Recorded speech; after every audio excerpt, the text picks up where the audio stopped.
Amen. Est-ce qu'on peut acclamer encore le Seigneur?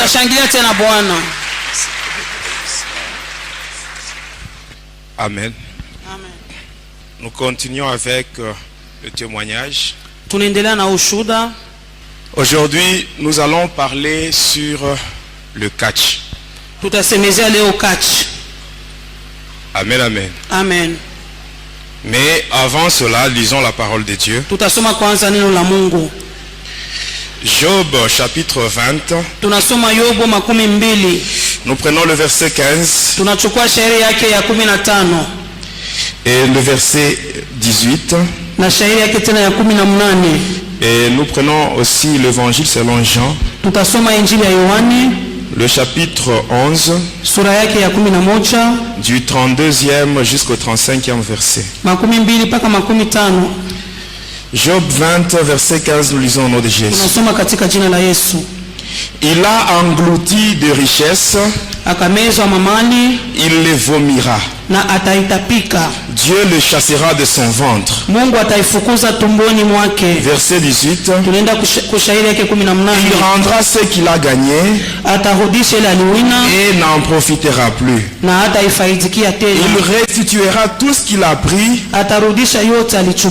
et n'en jouira plus. Jean chapitre 11, verset Jean chapitre 11, 32 à 35.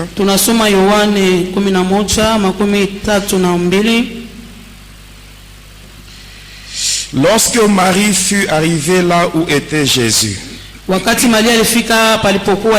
et qu'elle le vit, elle tomba à ses pieds et lui dit: Seigneur, si tu eusses été ici, mon frère ne serait pas mort. Jésus, la voyant pleurer, elle et les Juifs qui étaient venus avec elle, frémit en son esprit et fut tout ému. Et il dit: Où l'avez-vous mis? Seigneur, lui répondirent-ils, viens et vois. Jésus pleura. Amen. Amen. Amen. Amen. Aujourd'hui, je parle sur le catch. Amen. Amen. Je sais que parmi nous, il y a beaucoup de gens qui ont déjà été au stade pour voir le catch. Il y a parmi nous des gens qui ont déjà suivi les catcheurs pendant qu'ils passaient sur la route en train de faire leur publicité. Amen. Amen. Il y en a beaucoup. Mais ce qui est grave, c'est que les gens ne savent pas ce que les catcheurs font. Beaucoup de gens croient que le catch c'est un sport. Le catch que nous voyons ici, mes bien-aimés, c'est du satanisme qui se présente avec une façade sportive. Amen. Amen. Avant de parler sur le catch, je sais qu'ici il y a beaucoup de sorciers. Amen. Amen. Je vous dis la vérité. Amen. Amen. Il faut abandonner cela, ce n'est pas bien. Je parle sur la manière dont le sorcier, c'est que les sorciers font pour détruire le mariage de beaucoup de gens. Amen. Amen. Je parle rapidement sur ça et on passe directement au catch. Je sais très bien, ici, il n'y a personne qui peut lever son doigt pour dire qu'il n'a jamais demandé de l'eau à boire chez autrui. Amen. Amen. Qu'est-ce qui se passe? Si un sorcier veut détruire le mariage, vous arrivez quelque part, unafika fasi moja, vous demandez de l'eau à boire. unaomba kwa maji ya kunywa. Si vous avez affaire à un sorcier, Kama uko mbele ya mlozi, quand il entre dans la maison, wakati anaingia mnyumba, il prend le gobelet. anachukua mkopo, Avant d'y mettre de l'eau, mbele awe kutia mo maji, il commence d'abord par cracher dans le gobelet. anatemea mo kwanza mate yake, Et ce n'est que par après il mettra de l'eau. na kisha yake anatia mo maji, Et il vient vous donne. na anakuwa anakupatia. Vous aussi pressé que vous êtes, Unakuwa kiu kishapita sana, vous buvez. unakunwa. Et lorsque vous serez maintenant à la maison, Wakati utarudia nyumbani kwako, vous allez vous retrouver utajikuta en train de donner des réponses là compliquées, des réponses insolentes. uko na jibu tu kijibu, Et vous ne savez même pas d'où viennent ces réponses. hautokele majibu yenyewe inatokea C'est-à-dire, wapi. quand vous buvez l'eau, Wakati unakunywa où maji, il y a cette salive là, mule muko ile mate, la salive en question, ile mate ile c'est juste un support où doivent se mettre les démons. ni pale pa musingi mandemona batashukia. Quand vous buvez, Wakati ce unakunywa sont les démons qui entrent. ni mampepo Et ce sont inaingia, ces démons qui vont vous pousser à répondre d'une manière là ile mampepo na insolente. kusiku na kupatia majibu moya. Et quand vous allez vous tirailler, wakati mtakokotana pale, la finalité c'est le divorce. mwisho yake mnavunja ndoa. Ainsi, je vous demande, mes bien-aimés, Miko na miomba wapendwa, sachez que quand vous êtes mariés, ujue kusema kama ulishaolewa, ce n'est pas tout le monde qui est content. aina wote wanafurahi, hapana. Et quand vous arrivez quelque part, Na kama unafika fasi vous avez moja, soif, unakuwa na vous kiu, demandez de l'eau. unaomba maji, Quand on vous donne, wakati wanakupatia, citez le nom de Jésus, taa yako jina la même Yesu, intérieurement. hata ndani yako tu. Parce que la salive là, Ile mate ile c'est un support où se mettent les démons. inakuwa ni msingi ya mapepo Ainsi, mchafu. quand vous citez le nom de Jésus, Wakati unataka tu jina la la Bible Yesu, dit que devant le nom de Jésus, Biblia tout genou va inasema fléchir. mbele ya jina la Yesu Les wote démons qui sont dans inama. cette salive Ile vont mapepo fuir. yote kwa mwile mate Et quand vous buvez itakimbia, cette na wakati eau-là, utakunywa ile Il maji, n'y aura pas de conséquences hakuna néfastes tena dans votre vinyume vie. vibaya mu maisha yako. Amen. Amen. C'est que je vous dis, les sorciers, ils font ça. Ils font Ile ça. miko na miambia baloji banabifanyaka. Deuxièmement, Ya pili, nous sommes en Afrique. tuko Afrika. Si votre voisine vient chez vous pour chercher le feu, Kama ndukuna nyumba kwa mwanamke anakuwa kutafuta kwa moto, vous allez la chasser. utamfukusha. Mais les sorciers, qu'est-ce qu'ils font? Sasa wao wanafanya nini hapa baloji? Il arrive chez vous. Anafika kwako, Dans sa main, mumukono il y yake a une poudre. muko poudre On moja, appelle ça la poudre d'aspergesmen. asema poudre d'aspergement. Et cette poudre-là, Na ile poudre ile elle est invisible aux yeux charnels. mancho yetu aionake hiyo. Le sorcier ou la sorcière prend le feu, Ule mulozi mwanamke anachukua ile, mais en prenant le feu, wakati anabeba moto, elle ouvre la main. anafungua tu ni Cette mkono, poudre reste sur votre brasero. ile moto inabakia ni pabambula yako, Et la nuit, vous allez faire entrer votre brasero. hata bushiku naingisha babula munyumba. Et là, les démons vont maintenant se répandre, se propager dans la maison. Pale mandemo na mapepo mchafu Ce sont ces inayala démons qui vont munyumba, vous pousser maintenant à vous tirailler. ina misukuma mwanje pa Vous commencez, vous allez kukokotana, vous retrouver en train de vous disputer. muko paka na kokotana kukombana munyumba. Amen. Amina. La finalité, divorce. Mwisho unavunja ndoa. Et il faut prier Inabidi que kuomba nos maisons soient embrasées. hata manyumba Que yetu nos itiliwe maisons moto, soient entourées par des flammes de feu. itiliwe moto ya Mungu, De telle sorte que les sorciers ne puissent pas avoir accès à nos maisons. baloji bashingie mu manyumba yetu. Amen. Amen. Ça, ce sont des choses qui se font. Ile ni vitu biko nafanika. Passons rapidement au catch. Tunapita kukachi sasa. Amen. Amen. Hier, nous avons fait la pêche. Jana tuliloba, Mais aujourd'hui, lakini leo nous allons pousser les sorciers à vomir. tutasukuma baloji batapike. Ils vont vomir. Bo batatapika leo. Tout ce qu'ils ont avalé, Yote balimeza. ils vont vomir, mes bien-aimés. Bataitapika leo. Hier, nous avons dit Jana tulisema que les sorciers, la nuit, walozi usiku ils utilisent le ventre des enfants de Dieu comme tam-tam. wanafanya mantumbo ya watoto wa Mungu kama mangoma yao. Et nous savons aussi Lakini sisi na sisi que notre tunajua Dieu, Mungu wetu il exerce nos mains au combat. anafanya kabisa mikono yetu Ainsi, na- avec kukuvita. nos mains, pamoja na mikono yetu. aujourd'hui, les ventres des sorciers seront Leo aussi nos tam-tam. matumbo ya balozi itakuwa Nous allons mangoma. frapper Tutapika et ils auront vizuri. la nausée. Batapika Lorsqu'ils leo. auront la nausée, Wakati watashikia ils kutapika. vont vomir tout ce qu'ils ont Batatapika avalé. vyote balimeza. Ils vont tout vomir, mes bien-aimés. Batatapika vyote wapendwa Bien-aimé. wangu. Wapendwa. Toi qui m'écoutes, Wewe uko na laisse-moi te nisikia. dire une chose. Acha nikwambie iko. C'est lui qui a mis un blocage à ta vie. lui-même il va enlever ce blocage aujourd'hui au nom de Jésus. Quand Jésus est arrivé au sépulcre de Lazare, il a dit ôtez la pierre.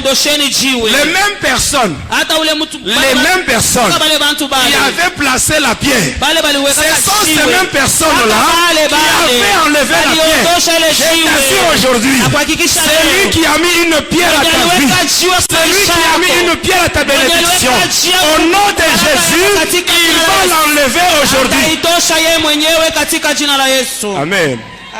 Jésus-Christ, l'homme de cas grave.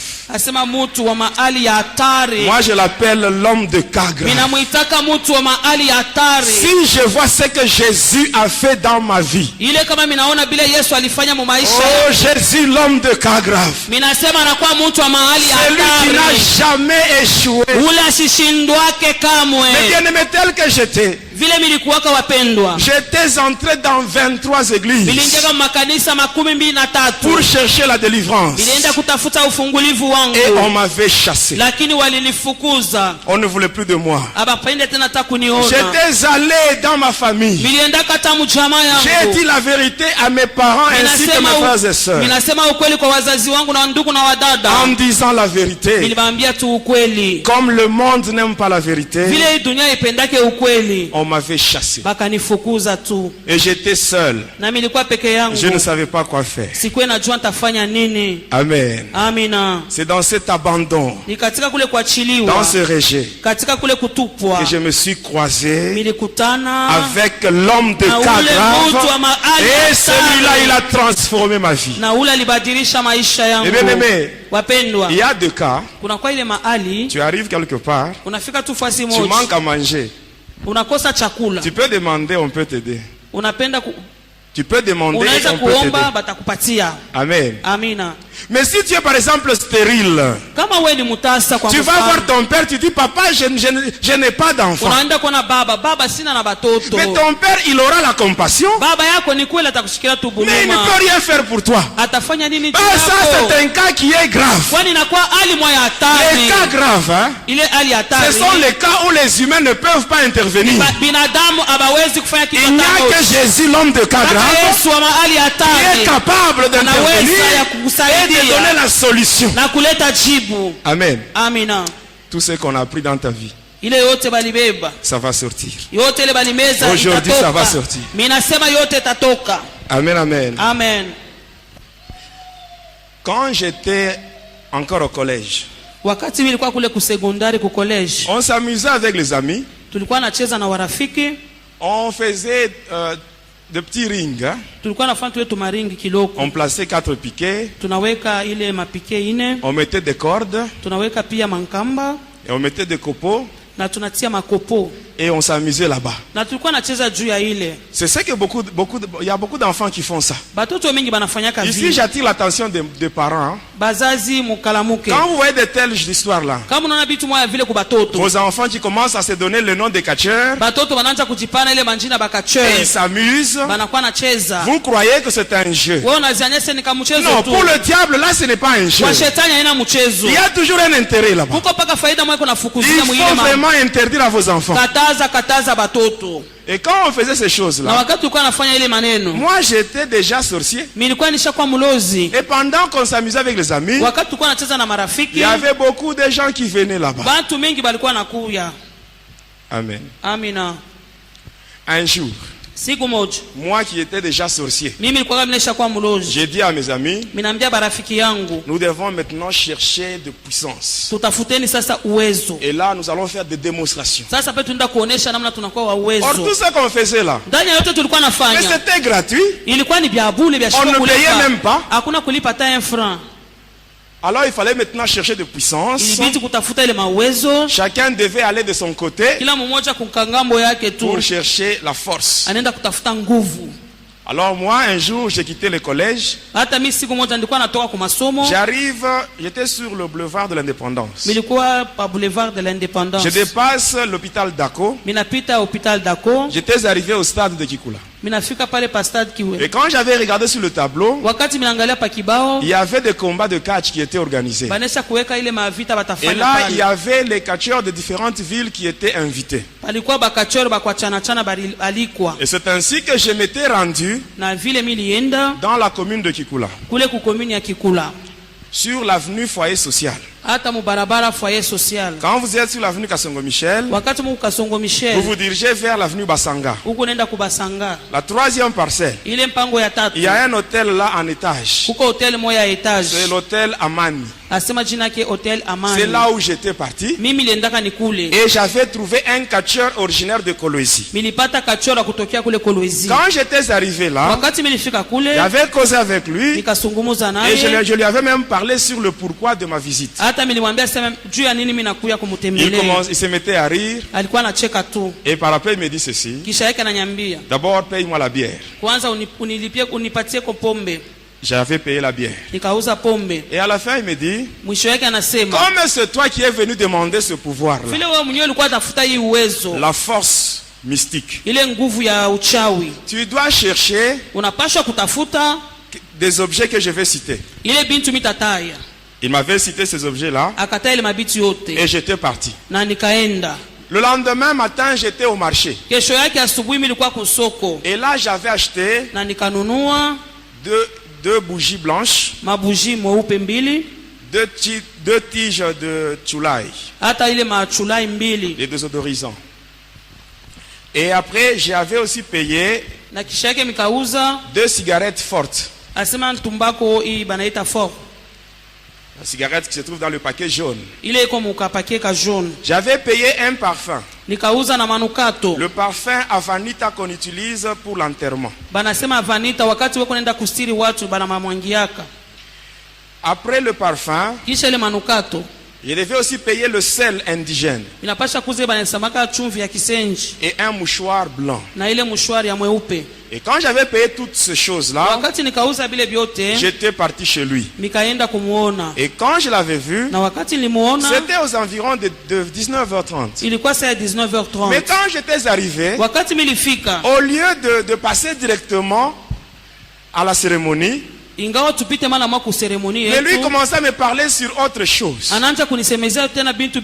Arrivé à 23h30, il me dit maintenant: comme c'est toi-même qui est venu ici pour chercher le pouvoir, tu iras avec ces objets que tu as apportés, tu iras avec ça au cimetière, tu vas déposer ça sur une tombe, et lorsque tu arriveras là-bas, tu feras une incantation adressée au père Rustem de Weng.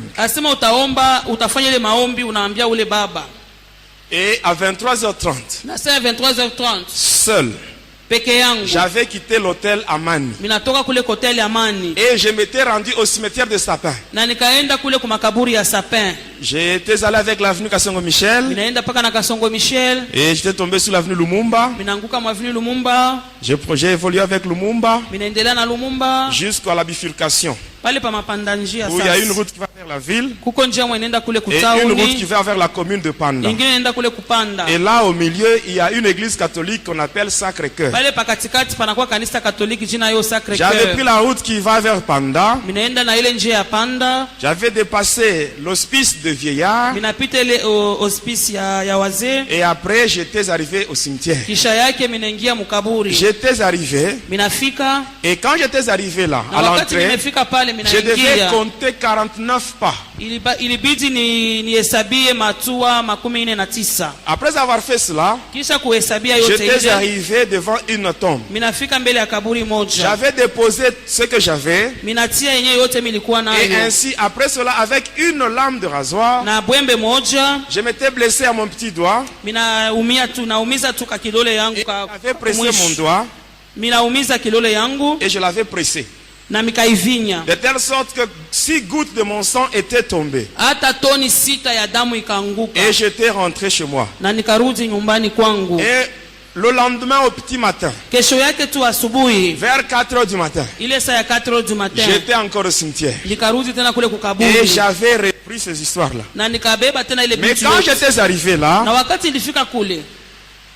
les histoires que j'avais laissées n'étaient plus intactes. Parmi les deux bougies, il y avait une seule bougie, l'autre était déjà consumée. Parmi les deux cigarettes, il y en avait une seule, l'autre qui était aussi consumée. Les deux tiges là de Chulai étaient consumées. Le parfum était aspergé sur tous les éléments que j'avais. Et le seul indigène était là. Ainsi que le mouchoir blanc. J'avais pris toutes ces choses. J'étais rentré avec ça. Et quand j'étais arrivé chez le catcheur, je lui avais expliqué tout ce que j'avais fait la nuit au cimetière. Et il me dit, tu reviendras le soir. À 19h, j'étais allé le voir. Nous étions dans sa chambre. Et il m'avait dit ceci. Ce qui va se faire aujourd'hui, c'est une cérémonie qu'on appelle le Yarga. Alors quand j'étais arrivé là, il m'avait demandé d'amener un coq. Et j'avais apporté ça. Et quand j'étais là, il m'avait donné une bouteille remplie de bière.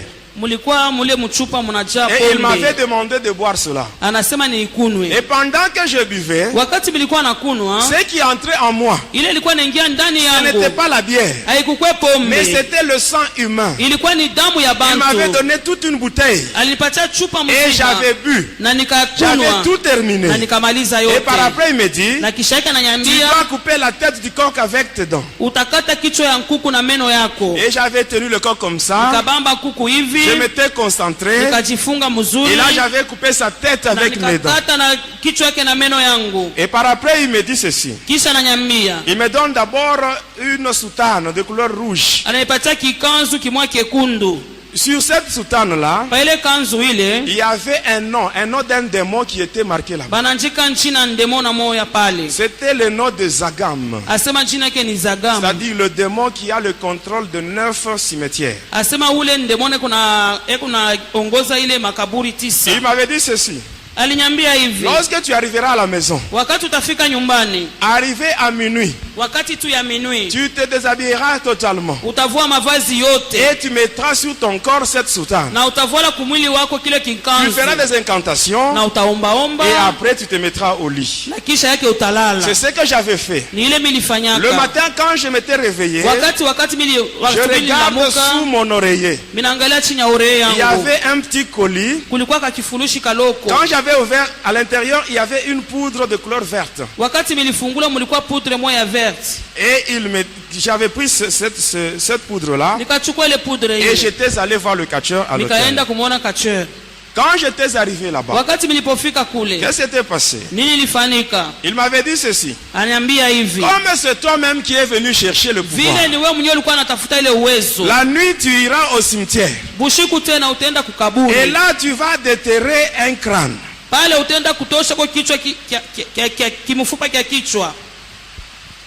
Et la nuit, j'étais allé avec une pioche. Pioche. J'étais allé avec une pioche.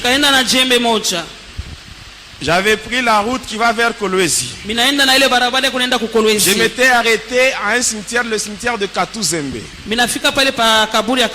J'avais mon petit sac. J'étais entré au cimetière. J'étais arrivé devant une tombe. Aux environs de minuit.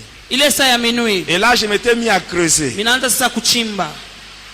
Et là j'avais enlevé le crâne. J'avais mis ça dans mon sac. J'étais rentré. J'étais allé présenter cela au catcheur. Quand je lui avais remis cela, qu'est-ce qu'il m'avait dit par après? Il m'avait dit ceci. Maintenant la poudre que tu as eue, tu vas prendre de l'argent. Tu vas prendre cette poudre et tu vas asperger sur l'argent. Et cet argent-là, tu iras jeter ça en route. À deux endroits différents. J'étais allé et j'avais placé ça. Après avoir fait cela, Un jour plus tard, j'étais allé chez le catcheur. Et quand je l'avais trouvé, qu'est-ce qui s'était passé? Le crâne que je lui avais laissé était rempli du sang. Le sang là, c'était le sang de deux personnes qui avaient ramassé l'argent que j'avais jeté en route. Faites attention mes bien-aimés. Amen. Il y a certaines personnes, quand elles arrivent sur la route, elles voient l'argent, elles regardent à gauche et à droite, il n'y a personne, elles ramassent, elles mettent dans la poche. Faites très attention. Vous risquez de vendre votre vie à 100 francs. Et quand le crâne était rempli du sang, il m'avait remis cela. Il m'a dit, bois ça. Et j'avais bu le sang qui était dans ce crâne. J'avais bu cela. Et il me dit encore ceci. L'autre partie de la poudre qui est restée, tu vas asperger ça sur une rivière. Tu chercheras une rivière qui est beaucoup fréquentée. Et là, je m'étais rendu au quartier Kolomoni, sur la rivière Pola. Il y avait beaucoup de jeunes gens qui allaient se baigner là-bas. Il y avait aussi beaucoup de mamans qui allaient faire la lessive là-bas. Et qu'est-ce qu'il m'avait dit? Lorsque tu mettras la poudre, ce sont les esprits. Ce sont les esprits. Maintenant, les gens qui se baignent là-bas, automatiquement, ils seront en contact avec les démons. Les gens qui font la lessive là-bas, leurs habits seront aussi affectés des démons. Et ainsi, les gens qui porteront ces habits, ils vont souffrir. Et pendant que eux seront dans la souffrance, toi, tu auras le succès. Et ce qu'il m'avait dit. Et j'avais mis cette poudre là-bas. Et 2 jours plus tard, il y avait 2 garçons qui étaient morts là. Et quand j'étais rentré chez lui, il m'avait dit ceci. Tu iras toujours à la rivière. Quand tu seras là-bas, tu invoqueras le démon Zagam. Et lorsque tu verras maintenant un tourbillon sur la rivière, tu seras obligé de descendre dans la rivière juste à l'endroit où il y a ce tourbillon. Et ainsi, lorsque tu seras dans le tourbillon, il y aura une créature qui apparaîtra. Dès que tu verras cela, tu fermeras les yeux. Et c'est ce qui s'était passé. À minuit, j'étais allé là-bas, je m'étais concentré, j'avais fait des incantations, il y avait un vent violent qui commençait à souffler, et par après c'était un grand tourbillon que je voyais sur la rivière. J'étais descendu dans l'eau, j'étais entré dans le tourbillon, et par après, pendant que j'étais concentré, il y avait quelque chose qui était sorti de l'eau. C'était un hippopotame. Et cet hippopotame là avait 6 têtes. Alors j'étais obligé de l'embrasser. Et je l'avais embrassé. Et par après j'avais fermé les yeux. Quand j'avais fermé les yeux, 5 minutes plus tard, j'avais ouvert les yeux. L'hippopotame n'était plus là. Il était entré en moi. Et quand j'étais sorti de l'eau, j'étais devenu très lourd. Et la nuit, donc le lendemain, j'étais parti chez le catcheur. Et qu'est-ce qu'il m'avait dit? Aujourd'hui, nous allons conclure. Et ainsi, quand nous étions dans sa chambre à minuit, qu'est-ce qui s'était passé? Dans sa chambre, il y avait un brasero. Et il y avait le feu. Il avait ouvert son sac. De là, il avait tiré un ossement humain. Il l'avait placé sur le feu. Il prend un petit couteau. Quand l'os était sur le feu, il commençait à changer de coloration. Quand il était noir, il avait pris maintenant le sel indigène. Il avait ouvert ses colis. Avec son petit couteau, il frottait maintenant l'os. C'était un ossement humain. Et pendant qu'il frottait, il y a une poudre là qui sortait de l'os. Et la poudre tombait dans le colis où il y avait le sel. Et par après, il avait mélangé. Et il me donne. Il dit, tu dois sucer et avaler. J'avais obéi. J'avais tout terminé. Et après, il ouvre encore son sac. Et là, il soutire une peau de jaguar. Il avait mis ça par terre. Il prend le mouchoir que j'avais récupéré au cimetière. Il avait mis au-dessus. Et là, il me demande d'enlever mes souliers ainsi que la chemise que je portais. J'avais enlevé ça. Je m'étais retrouvé pieds nus et torse nu. Et il m'avait demandé maintenant de me mettre au-dessus du mouchoir. Et quand j'étais au-dessus, il avait pris la bougie que j'avais récupérée au cimetière. Il l'avait placée devant moi. Et après avoir prononcé quelques paroles, la bougie s'était allumée d'elle-même. Et par après, il prend la cigarette qui était restée au cimetière. Et il avait allumé avec la flamme de la bougie. Il me donne, il me dit fume. Et je ne devais pas fumer d'une manière ordinaire. Je devais fumer en introduisant la cigarette dans une narine et boucher l'autre.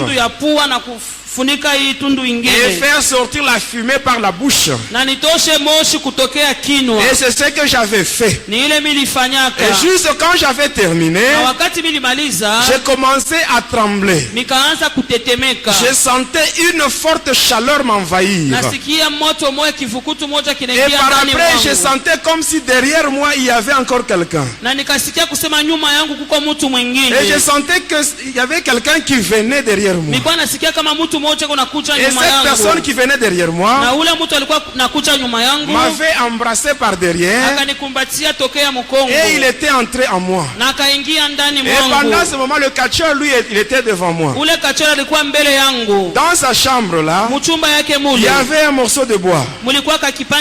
Il a pris ce morceau de bois. Il a commencé à me frapper avec ça. Et pendant qu'il me frappait, moi je sentais comme s'il était en train de me gratter. Et par après, même le morceau de bois s'était même brisé.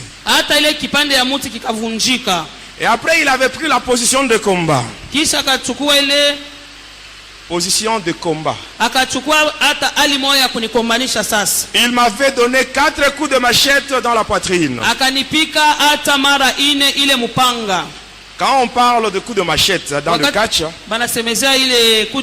c'est cette partie, l'avant-bras. On frappe au niveau de la poitrine, c'est ce qu'on appelle coup de machette. Il m'avait frappé à 4 reprises. Et quand il m'avait frappé, je sentais que lui aussi il était en train de me gratter. Je n'avais même pas bougé. Je le regardais. Et là, le catcheur commençait à trembler. Il me regarde.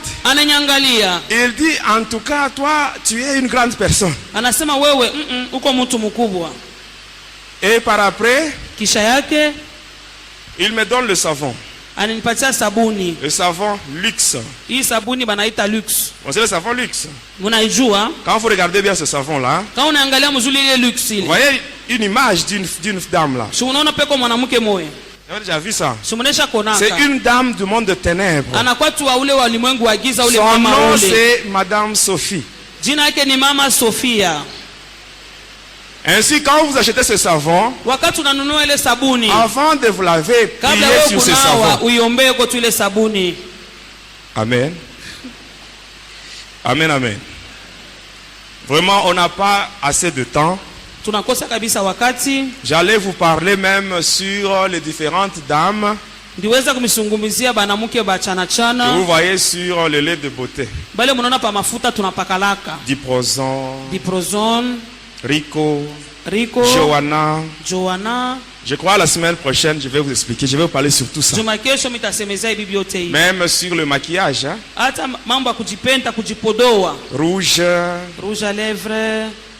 Mauve, la couleur violette. Là. Je vous parlerai sur les démons qui agissent dans ces histoires. Amen. Est-ce qu'on peut continuer? On peut continuer. Amen. Alors il m'avait donné ce savon. Et qu'est-ce qu'il m'avait dit? Lorsque j'avais le savon, dans un coin de sa chambre,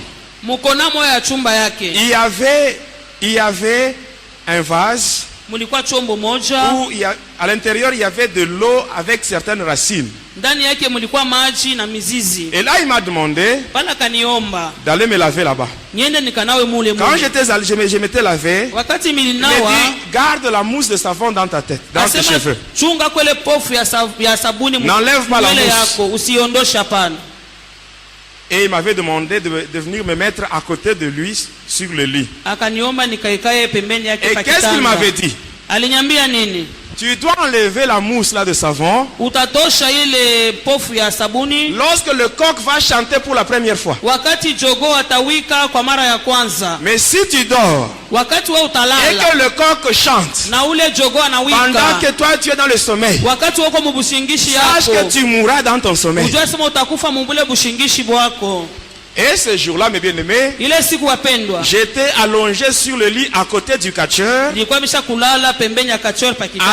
les yeux ouverts. Amen. Vous savez, les satanistes, hein? Je dis souvent qu'ils sont sérieux. Quand on leur dit ceci, ils obéissent. Quand Lucifer nous dit ceci, nous aurons une réunion au fond de l'océan Atlantique à 1h du matin. Vous, déjà à minuit, vous êtes déjà là. Vous êtes déjà là. Parce que si vous arrivez à 1h, même 1h, 1 minute, automatiquement le diable vous tue. Ah, mais chez les enfants de Dieu, ce n'est pas ça. Si on leur donne un ordre, si le berger leur donne un ordre, ce n'est pas tout le monde qui obéit. Ce n'est pas tout le monde qui obéit. Mais bien-aimés dans les Seigneurs, mais bien-aimés dans les Seigneurs, la Bible nous dit ceci. Dans 1 Samuel 15, 22, la Bible nous dit l'obéissance vaut mieux que le sacrifice. Et là, moi, j'avais obéi. Et vers 3h du matin, quand le coq avait chanté, 3h du matin, je m'étais réveillé rapidement. Et là, j'étais allé dans le vase. Et je m'étais lavé, j'avais tout enlevé. Et j'étais rentré sur le lit. Vers le petit matin, le catcheur me réveille. Vers 5h, il me dit prends maintenant le vase avec tout son contenu. Va verser le contenu du vase sur la route. J'étais sorti. J'arrive au croisement des avenues Kassongo Michel et Foyer Social. À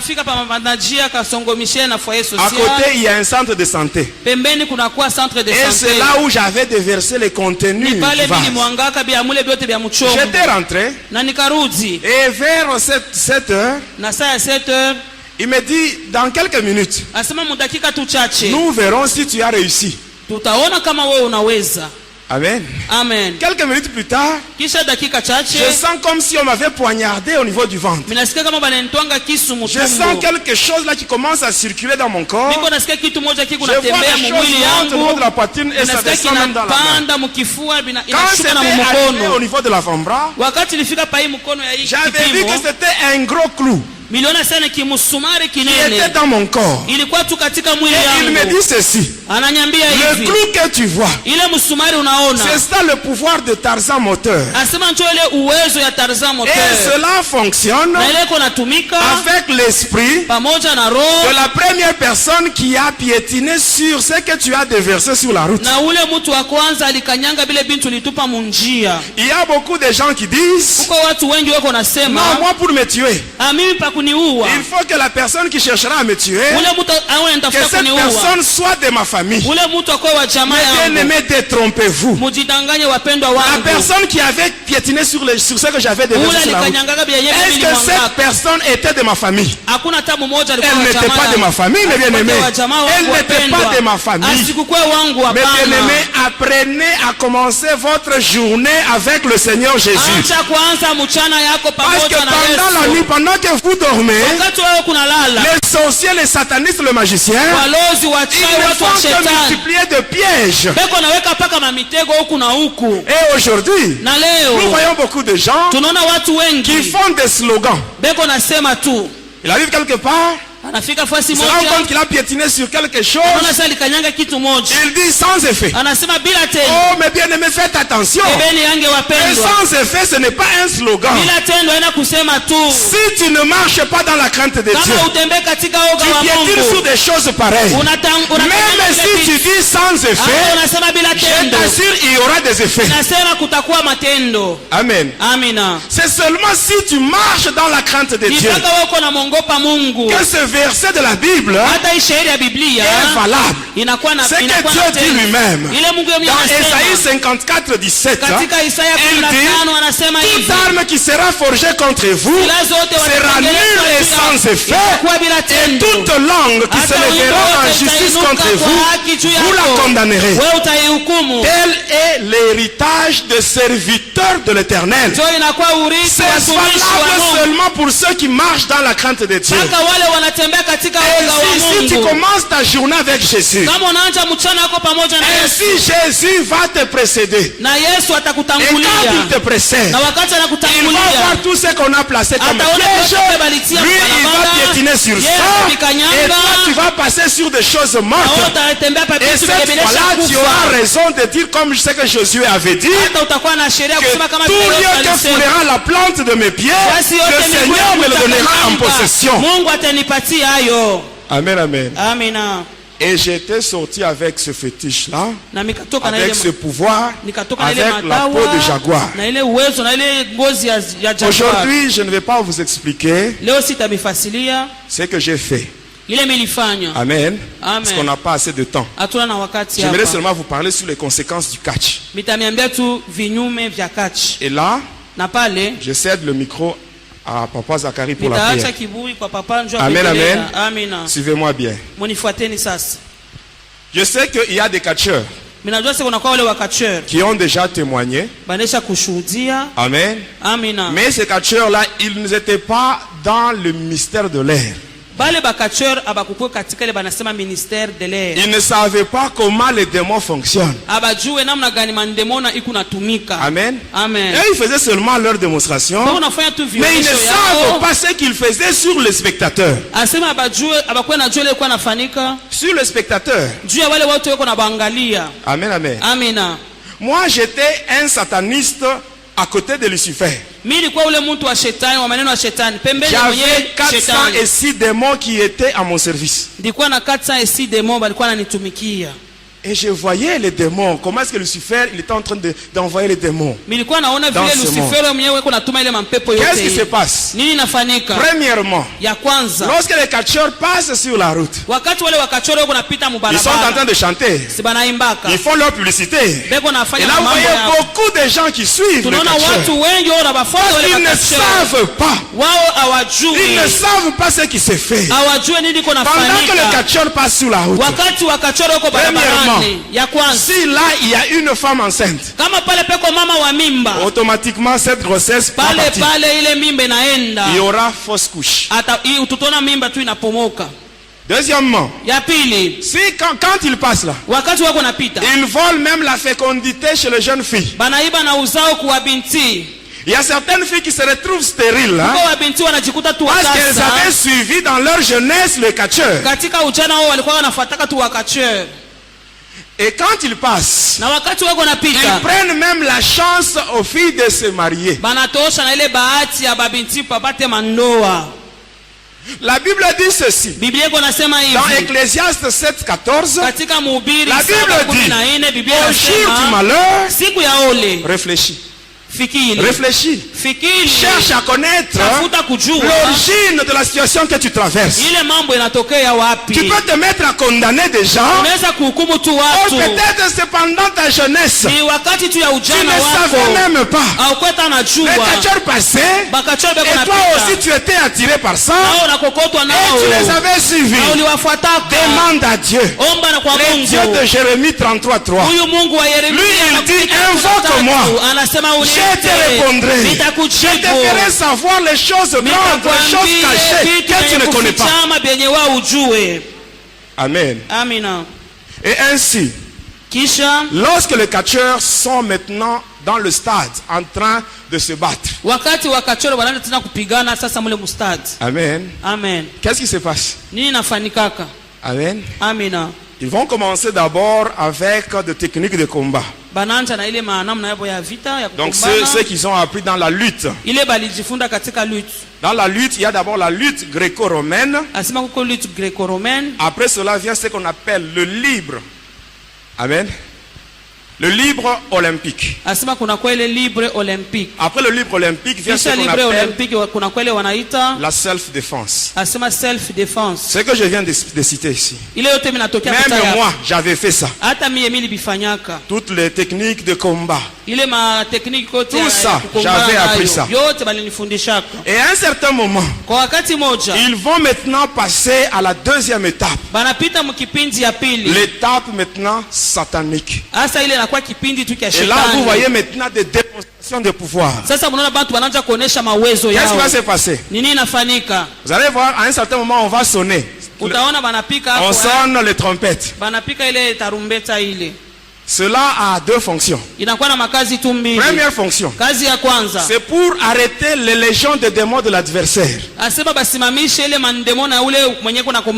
Deuxième fonction, c'est pour maintenant pour faire venir les légions des démons qui sont maintenant favorables à ces catcheurs-là.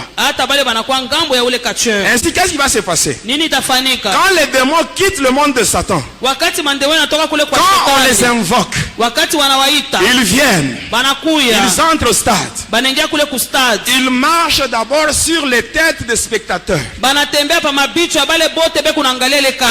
d'arriver au ring.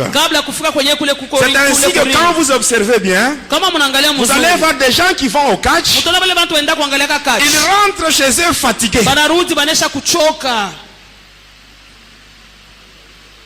Amen, amen.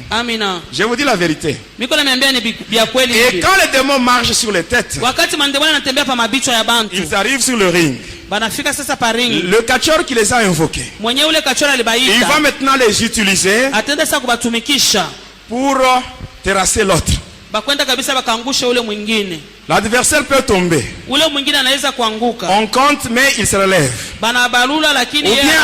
Ou bien il va commencer il aura tendance à tomber. À un certain moment, vous allez voir qu'il commence maintenant à résister. Et quand il résiste, cela veut dire que les démons qui sont venus ne sont pas capables pour le faire tomber. Ne sont pas capables. Ainsi, l'autre va hypnotiser son adversaire. Et quand il hypnotise son adversaire, vous le voyez maintenant en train de faire des gestes. Les gens ne savent pas. Quand il fait ce geste-là, il prend les démons qui sont venus. Il les renvoie dans la foule. Il les renvoie dans les spectateurs. Et quand ils vont là, ils retranchent les années. Ils retranchent les années. Et les démons rentrent. Et le catcheur les utilise, il frappe. Et il gagne. Quand il gagne, les spectateurs se mettent à acclamer. Pendant que cet homme vient de gagner avec leurs années. Mais bien aimé,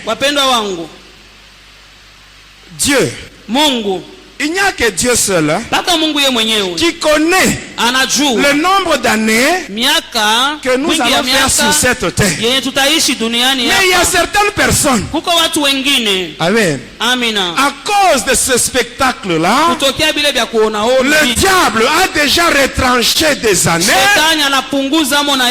dans la vie de beaucoup de gens. C'est ainsi qu'il y a certaines personnes qui meurent précocement. Mais bien aimé, nous savons que tous nous allons mourir. Mais s'il faut mourir, il faut mourir au temps fixé par Dieu et non pas au temps fixé par le diable. Tu es parmi nous. Tu as déjà été au stade. Tu as déjà vu le catch. Tu as déjà vu ça. Il y a des années que le diable a déjà retranché. Peut-être tu es ici. Ce sont tes enfants qui aiment le catch. Peut-être c'est ton mari qui a déjà été au catch. Il y a des années qui ont déjà été retranchées. Regarde, tu as déjà été là-bas combien de fois? Il y a maintenant combien d'années qui te restent? Parce que quand tu vas là-bas pour voir le catch, tu n'es plus dans la présence de Dieu. Tu n'es plus protégé par Dieu. Et là, le diable peut faire tout ce qu'il veut sur toi. Mais ce soir, pour toi qui es venu aujourd'hui, laisse-moi te dire une chose. L'homme de cas grave, il va te retourner les années qu'on a retranchées.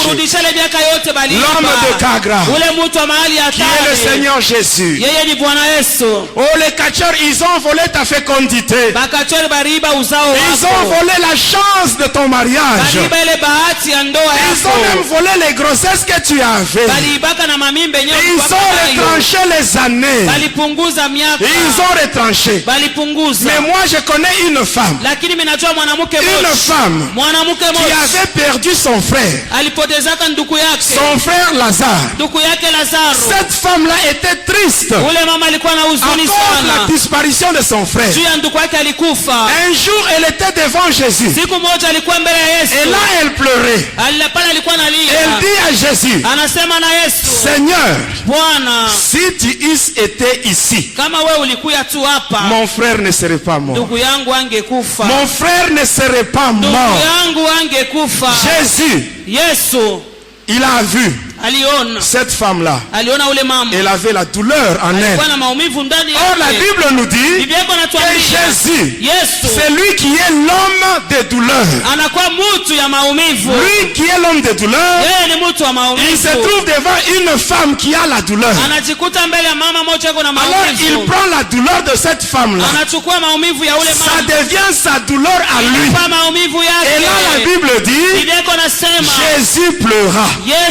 J'aimerais que Jésus puisse pleurer à cause de la situation que tu traverses. Que Jésus puisse pleurer aujourd'hui.